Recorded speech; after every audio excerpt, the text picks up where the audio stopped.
উচ্চতৰ মাধ্যমিক কলা শাখাৰ চূড়ান্ত পৰীক্ষাত ডিষ্টিংশ্যন প্ৰাপ্ত আমাৰ চিৰাং জিলাৰ পৰাই বিজনী জংমা বড়ো মিডিয়াম ৰেচিডেঞ্চিয়েল এইচএছ স্কুলৰ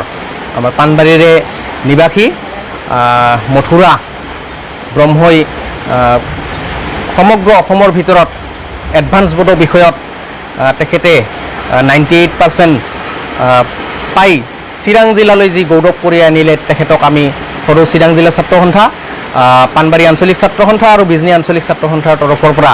তেখেতক ধন্যবাদ জ্ঞাপন কৰিছোঁ তেখেতৰ যি অভিভাৱক অভিভাৱিকা অৰ্থাৎ বিশেষকৈ ধন্যবাদ জ্ঞাপন কৰিব লাগিব তেখেতৰ বাইদেউ আৰু ভিনীদেউ কাৰণ তেখেতৰ যি দায়িত্ব তেখেতৰ বাইদেউ আৰু ভিনীদেৱে বহন কৰিছিলে তেখেতৰ দায়িত্ব লৈছিলে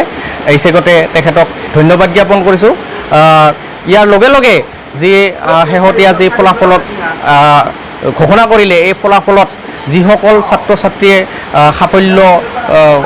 হৈ